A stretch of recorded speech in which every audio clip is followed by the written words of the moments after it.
नमस्ते।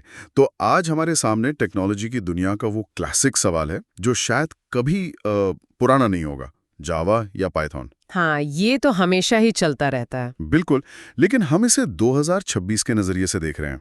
हमारे पास कुछ दिलचस्प स्रोत हैं। एक का नाम है जावा बनाम पाइथन 2026, भविष्य के लिए एक मजबूत करियर बनाना। और दूसरा असाइनमेंट ऑन क्लिक की एक प्रोफाइल है। हाँ, जो इन स्किल्स पर नजर रखती है। और देखिए, आज का मकसद ये तय करना नहीं है कि किसका कोड ज्यादा सुंदर है। नहीं, बिल्कुल नहीं। असली सवाल तो ये है कि अगर आज कोई अपना करियर शुरू कर रहा है तो उसे किस रास्ते पर चलना चाहिए।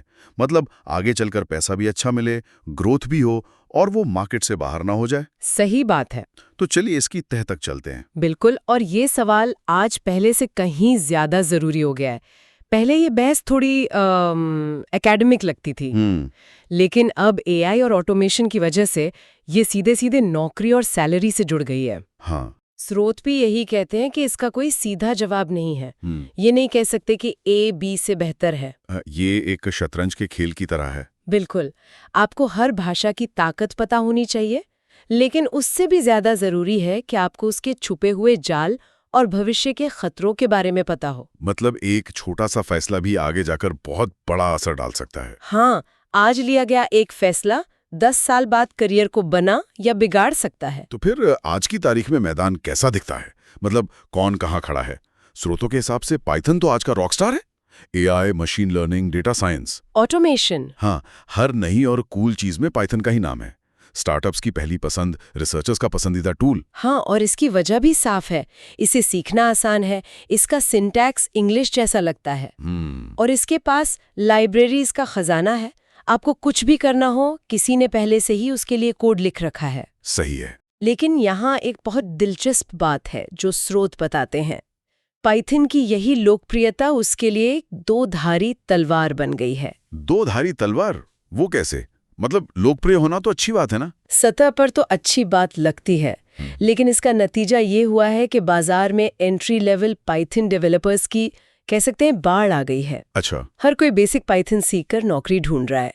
इससे होता यह है कि कंपटीशन बहुत ज्यादा हो गया है, और कंपनियों के लिए ये फिल्टर करना मुश्किल हो गया है कि कौन सिर्फ बेसिक स्क्रिप्टिंग जानता है और कौन सच में एक अच्छा इंजीनियर है। मतलब भीड़ में अपनी अलग पहचान बनाना मुश्किल हो गया है। बहुत मुश्किल। अच्छा, ये तो मैंने सोचा ही नहीं था।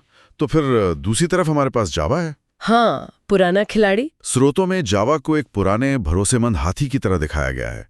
बड़ी बड़ी कंपनियां, बैंकिंग सिस्टम, अरबों यूजर्स वाले बड़े बड़े बैकएंड सिस्टम सब जावा पर चल रहे हैं। मजबूत है, भरोसेमंद है, लेकिन शायद उतना कूल नहीं है। बिल्कुल। पर ये कूल न होने वाली धारणा ही जावा के लिए सबसे बड़ी चुनौतियों में से एक है। लेकिन उससे पहले स्रोत एक आम खतरे की तरफ इशारा करते हैं। एक कॉमन थ्रेट। हाँ, जो दोनों के लिए बराबर है। ये खतरा है लो कोड प्लेटफॉर्म्स और एआई कोडिंग असिस्टेंट्स का, जैसे गिटहब कोपायलट। बिल्कुल। ये टूल्स अब इतना अच्छा कोड लिखने लगे हैं कि अगर किसी का स्किल सिर्फ बेसिक कोड लिखना है, चाहे वो पाइथन में हो या जावे में, तो उसकी नौकरी खतरे में है। हाँ, अब सिर्फ कोड लिखना काफी नहीं है। ठीक है, तो यहां से कहानी और गहरी होती है। भविष्य की बात करते हैं। स्रोत सिर्फ आज की नहीं बल्कि 2035 तक की तस्वीर दिखाने की कोशिश कर रहे हैं। हाँ, और कुछ छुपे हुए खतरों के बारे में बताते हैं। तो पाइथन के लिए सबसे बड़ा खतरा क्या बताया गया है? परफॉर्मेंस, यानी रफ्तार। स्पीड। हाँ, देखिए, पाइथन का इस्तेमाल आसान इसलिए है क्योंकि ये बहुत सारी मुश्किल चीजों को डेवलपर से छुपा लेता है। इसे हाई लेवल एब्स्ट्रैक्शन कहते हैं। इसे किसी और आसान तरीके से समझाएंगे? आप इसे एक ऑटोमेटिक कार की तरह समझ सकती हैं। चलाना बहुत आसान है, आपको गियर या क्लच की चिंता नहीं करनी। अच्छा। लेकिन अगर आपको रेस जीतनी है तो आपको मैनुअल कार चाहिए, जहां आपका इंजन पर पूरा कंट्रोल हो। वाह, ये तो बढ़िया एनालॉजी है। मतलब जैसे जैसे एआई मॉडल और बड़े और कॉम्प्लेक्स होते जाएंगे, जी, पाइथन की ये आसानी ही उसकी कमजोरी बन जाएगी। एकदम सही, क्योंकि वो उतनी तेजी से काम नहीं कर पाएगा। जब आप अरबों डेटा पॉइंट्स को रियल टाइम में प्रोसेस कर रहे हो तो हर मिलीसेकेंड कीमती होता है। वहां पाइथन की रफ्तार कम पड़ सकती है। और एक और तकनीकी खतरा है पाइथन की डायनेमिक टाइपिंग। इसका क्या मतलब हुआ? मतलब कोड लिखते समय आपको बहुत ज्यादा सख्त नियम नहीं मानने पड़ते, जिससे काम तेजी से होता है। फ्लेक्सिबिलिटी ज्यादा है, ना मुश्किल हो। बिल्कुल, जबकि जावा जैसी भाषाएं आपको कोड लिखते समय ही ऐसी गलतियों को पकड़ने पर मजबूर करती हैं। तो पाइथन की आसानी ही लंबे समय में उसकी मुश्किल बन सकती है। लेकिन इसका मतलब ये नहीं कि जावा वाले चैन की सांस ले सकते हैं। नहीं, बिल्कुल नहीं। स्रोत के मुताबिक जावा के सामने एक अलग तरह का संकट है ना? हाँ, ये परफॉर्मेंस का नहीं बल्कि इमेज का संकट है। इमेज का संकट। बिल्कुल। जावा के साथ खतरा ये है कि उसे पुराना, धीमा और बोरिंग माना जाने लगा है। कॉलेज से निकलने वाले नए होशियार डेवलपर्स रस्ट और गो जैसी नई आकर्षक भाषाओं की तरफ भाग रहे हैं। उन्हें लगता है कि जावा मतलब पुराने ढर्रे पर चलने वाली बड़ी कंपनियों का काम। हाँ, और ये एक बहुत बड़ा सवाल खड़ा करता है। अगर सबसे अच्छा और नया टैलेंट जावा इकोसिस्टम में आएगा ही नहीं, तो इनोवेशन कहाँ से आएगा? बिल्कुल, तो क्या इसमें इनोवेशन और नई खोज धीमी नहीं पड़ जाएगी? जावा की जो स्थिरता आज उसकी सबसे बड़ी ताकत है, कहीं वही कल उसकी जड़ता ना बन जाए। तो मतलब एक तरफ पाइथन है जो बहुत तेज भाग रहा है लेकिन शायद आगे जाकर हाँफने लगे, और दूसरी तरफ जावा है जो एक मैराथन रनर है लेकिन उसे ये डर है कि कहीं दर्शक उसे देखना ही बंद ना कर दें। बहुत अच्छी तरह से कहा आपने। तो फिर आज जो डेवलपर इस चौराहे पे खड़ा है उसके लिए इसका क्या मतलब है? मान लीजिए कोई पाइथन चुनता है लेकिन बस बेसिक चीजें सीखता है, तो उसके साथ क्या हो सकता है? स्रोत इस बारे में एक बहुत डरावनी तस्वीर पेश करते हैं। अच्छा। अगर कोई सिर्फ बेसिक पाइथन सीखता है और किसी एक गहरी फील्ड में स्पेशलाइजेशन नहीं करता, तो वो एक स्क्रिप्ट राइटर बनकर रह जाएगा। मतलब छोटे मोटे ऑटोमेशन के काम करेगा? हाँ, या डेटा क्लीन करेगा। ठीक वही काम जो एआई कोडिंग असिस्टेंट कुछ सालों में उससे बेहतर और तेजी से करने लगेंगे। तो उसकी सैलरी एक लेवल पर आकर रुक जाएगी और करियर ग्रोथ खत्म हो जाएगी। वो उस भीड़ का हिस्सा बनकर रह जाएगा जिससे अलग निकलना नामुमकिन है। बाप रे, ये तो सच में डरावना है। और जावा के साथ गलत रास्ता चुनने का क्या अंजाम हो सकता है? कोई सोच सकता है मैं जावा डेवलपर हूँ, मेरी नौकरी तो पक्की है। क्या ये सच है? यही जावा का सबसे बड़ा जाल है। अच्छा। कोई सोच सकता है मैं जावा डेवलपर हूँ, मैं सुरक्षित हूँ, लेकिन स्रोत चेतावनी देते हैं कि अगर आप सिर्फ 15 साल पुरानी लेगेसी जावा पर अटके हैं और नई चीजें नहीं सीख रहे हैं, हाँ, जैसे स्प्रिंग बूट और क्लाउड नेटिव टेक्नोलॉजी, तो आप असल में एक म्यूजियम में काम कर रही हैं। आपकी स्किल्स पुरानी हो रही हैं। बिल्कुल, आज नौकरी सुरक्षित लग सकती है लेकिन आप एक गोल्डन केज यानी सोने के पिंजरे में बंद है। कल को अगर आपको नई नौकरी ढूंढनी पड़ी तो बहुत मुश्किल होगी, क्योंकि दुनिया माइक्रो सर्विसेज और क्लाउड पर जा चुकी है। सही पकड़ा। मुझे ये बात बहुत मजेदार लगी कि स्रोत में असली खतरा भाषा को नहीं बल्कि उस भाषा के अंदर चुनी गई गलत विशेषज्ञता को बताया गया है। बिल्कुल, यही इस पूरी चर्चा का सार है। मतलब आप जावा या पाइथन में से कुछ भी चुने, अगर आप समय के साथ नहीं बदले तो आप बाहर हो जाएंगे। बिल्कुल, असली लड़ाई जावा और पाइथन के बीच है ही नहीं। असली लड़ाई है एक ऐसे डेवलपर के बीच जो सिर्फ एक भाषा का कोड लिखना जानता है और एक ऐसे डेवलपर के बीच जो बिजनेस की जरूरत समझकर सही टूल इस्तेमाल करना जानता है। और दूसरा वाला हमेशा जीतेगा। हमेशा। लेकिन चलिए, इतनी निराशाजनक बातें बहुत हो गई। स्रोत सिर्फ खतरों की बात नहीं करते, वो इनोवेशन और उम्मीद की भी बात करते हैं ना? हाँ, बिल्कुल। पाइथन की कमियों को दूर करने के लिए भी तो काम हो रहा होगा। हाँ, बिल्कुल हो रहा है। पाइथन कम्युनिटी अपनी स्पीड की समस्या को जानती है। तेज इंटरप्रेटर बनाने के प्रोजेक्ट चल रहे हैं जैसे पाईपाई। अच्छा। और मोजो जैसी नई भाषाएं बन रही हैं जो पाइथन जैसा सिंटैक्स देती हैं लेकिन C++ जैसी रफ्तार। तो पाइथन भी चुपचाप नहीं बैठा है। और जावा का क्या वो अपनी बोरिंग इमेज को बदलने के लिए कुछ कर रहा है? जावा में तो पिछले कुछ सालों में जबरदस्त बदलाव आए हैं।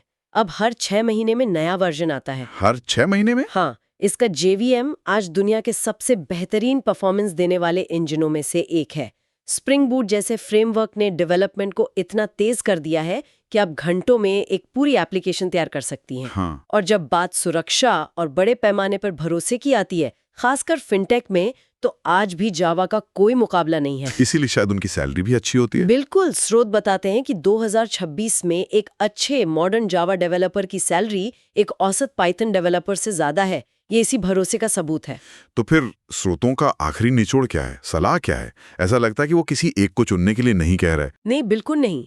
वो एक हाइब्रिड रणनीति का सुझाव देते हैं। हाइब्रिड रणनीति? हाँ, अगर हम इसे बड़ी तस्वीर में देखें तो भविष्य का सबसे कीमती डेवलपर वो नहीं होगा जो सिर्फ जावा या सिर्फ पाइथन जानता है, बल्कि वो होगा जो दोनों की दुनिया को समझता है। हाँ, एक ऐसा डेवलपर जो जरूरत पड़ने पर पाइथन का इस्तेमाल करके जल्दी से एक AI मॉडल का प्रोटोटाइप बना सके। सही। और फिर जावा का इस्तेमाल करके उस मॉडल को चलाने के लिए एक मजबूत, सुरक्षित और स्केलेबल बैकएंड सिस्टम बना सके। आपने एकदम सही पकड़ा। यही है भविष्य का इंजीनियर, एक ऐसा इंसान जो सिर्फ एक हथौड़ा लेकर हर चीज को कील नहीं समझता। वो जानता है कि कब कौन सा टूल इस्तेमाल करना है। बिल्कुल, और इससे भी ज्यादा जरूरी बात, स्रोत इस पर जोर देते हैं कि भाषा से ज्यादा जरूरी कुछ और स्किल्स हैं, जैसे क्लाउड कंप्यूटिंग, डेवऑप्स, कंटेनराइजेशन। ये स्किल्स भाषा से ऊपर है। हाँ, ये आपको किसी भी भाषा के साथ काम करने के काबिल बनाती हैं। किसी एक भाषा के प्रति वफादारी से कहीं ज्यादा कीमती आज अनुकूलन क्षमता यानी अडैप्टेबिलिटी है। तो अगर हम आज की इस पूरी चर्चा को समेटें तो 2026 में जावा बनाम पाइथन की लड़ाई का कोई एक विजेता नहीं है। कोई एक विजेता नहीं है। ये दोनों भाषाएं रहेंगी और दोनों अपने अपने किलों में राज करेंगी, पाइथन एआई और डेटा की दुनिया में, और जावा बड़ी कंपनियों और भरोसेमंद सिस्टम्स की दुनिया में। बिल्कुल। इस चर्चा का असली सार ये है कि आपका करियर सिर्फ इस बात पर निर्भर नहीं करता कि आप कौन सी भाषा चुनती हैं, बल्कि इस पर निर्भर करता है कि आप उस भाषा के साथ क्या करती हैं। क्या आप लगातार नई चीजें सीख रहे हैं? क्या आप इंडस्ट्री के ट्रेंड्स को समझ रहे हैं? क्या आप सिर्फ कोडर हैं या एक प्रॉब्लम सॉल्वर?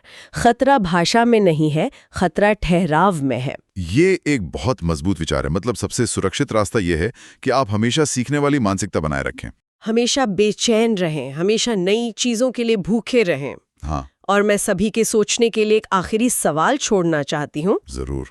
इन स्रोतों ने अपना ध्यान जावा और पाइथन पर रखा, जो आज के दो सबसे बड़े खिलाड़ी हैं, लेकिन इन्होंने रस्ट और गो जैसी नई भाषाओं का भी जिक्र किया, जो अभी उभर रही हैं। हाँ, तो सोचने वाली बात यह है, आज हमने अनुकूलन और विशेषज्ञता के जो सिद्धांत सीखे हैं, वो तब कैसे लागू होंगे जब इनमें से कोई नई भाषा मुख्य धारा में आ जाएगी? ये एक बहुत अच्छा सवाल है। कोई अपने आप को ऐसे भविष्य के लिए कैसे तैयार कर सकता है जहां चुनाव सिर्फ इन दो दिग्गजों के बीच नहीं, बल्कि कई मजबूत दावेदारों के बीच होगा?